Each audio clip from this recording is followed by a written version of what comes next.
रावण, रामायण के पात्र रावण को तो सभी जानते ही है। रावण लंका का राजा था तथा अपने 10 सिर होने के लिए दशानन के नाम से भी जाना जाता था। रावण ऋषि पुलस्त्य का पौत्र था तथा विश्वा ऋषि का बेटा था। ये लोग तो ब्राह्मण थे, परंतु रावण की मां कैकसी राक्षस कुल की थी, इसी कारण रावण भी राक्षस कुल का कहलाया। रावण सारस्वत कुल का ब्राह्मण होने के साथ साथ परम शिव भक्त, उद्भट राजनीतिज्ञ, महापराक्रमी योद्धा, अत्यंत बलशाली, शास्त्रों का प्रखर ज्ञाता, प्रकांड विद्वान पंडित एवं महाज्ञानी था। उसने सोने की लंका बनवाई थी जो स्वर्णनगरी कहलाई। लक्ष्मण अयोध्या के राजा दशरथ के सुपुत्र व श्रीराम के अनुज थे। जब रावण मृत्युशैया पर था तब श्री राम ने अपने प्रिय भ्राता लक्ष्मण को रावण के पास ज्ञान लेने के लिए भेजा था। रावण ने लक्ष्मण को 3 बातें ज्ञान की बताई थी। अब मूल सवाल पर आते हैं, मरते समय रावण ने लक्ष्मण को कौन सी 3 बातें बताई थीं? यह वह समय था जब रावण भूमि पर लेटे हुए अपनी अंतिम सांस का इंतजार कर रहा था। तब श्रीराम ने अनुज लक्ष्मण को बुलाया और कहा, जाओ, रावण के पास जाओ और उससे सफल जीवन के अनमोल मंत्र ले लो। यह बात सुनकर पहले तो अनुज लक्ष्मण को श्रीराम की बात पर कुछ संदेह हुआ। वह समझ नहीं पा रहा था कि आखिरकार एक दुश्मन से सफलता का क्या पाठ मिलेगा। लेकिन ज्येष्ठ भ्राता के आदेश को लक्ष्मण नकार नहीं सकते थे और आखिरकार वे रावण के सिर के पास जाकर खड़े हो गए। रावण काफी कठिन हालत में श्वास ले रहा था और सिर के पास खड़ा लक्ष्मण उसे काफी ध्यान से देख रहा था और प्रतीक्षा कर रहा था कि कब वह कुछ बोले।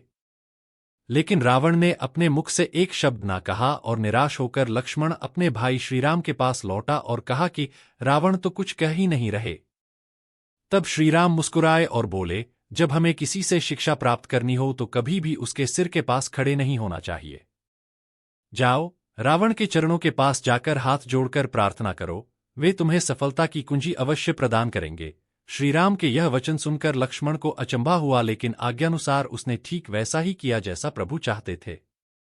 वह राक्षस राजा रावण के चरणों के समीप गया, हाथ जोड़े और आग्रह किया कि रावण उन्हें सफल जीवन के मंत्र प्रदान करें। उस समय रावण ने अपने मुख से कुछ वचन बोले और उन्हें सफल जीवन की 3 मूल्यवान बातें बताईं। पहली बात जो रावण ने लक्ष्मण को बताई वह ये थी कि शुभ कार्य जितनी जल्दी होकर डालना और अशुभ को जितना टाल सकते हो टाल देना चाहिए, यानी शुभस्य शीघ्रम। रावण ने लक्ष्मण को बताया, मैं श्रीराम को पहचान नहीं सका और उनकी शरण में आने में देरी कर दी, इसी कारण मेरी यह हालत हुई। दूसरी बात, इसके बाद रावण ने लक्ष्मण को जो दूसरी बात बताई वह और भी हैरान कर देने वाली थी। उसने कहा, अपने प्रतिद्वंद्वी, अपने शत्रु को कभी अपने से छोटा नहीं समझना चाहिए, वह आपसे भी अधिक बलशाली हो सकता है।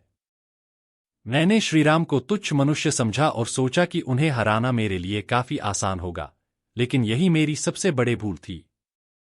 रावण ने आगे कहा, मैंने जिन्हें साधारण वानर और भालू समझा उन्होंने मेरी पूरी सेना को नष्ट कर दिया। मैंने जब ब्रह्मा जी से अमरता का वरदान मांगा था तब मनुष्य और वानर के अतिरिक्त कोई मेरा वध न कर सके ऐसा कहा था, क्योंकि मैं मनुष्य और वानर को तुच्छ समझता था। यही मेरी गलती थी। तीसरी बात, रावण ने लक्ष्मण को तीसरी और अंतिम बात ये बताई कि अपने जीवन का कोई राज हो तो उसे किसी को भी नहीं बताना चाहिए।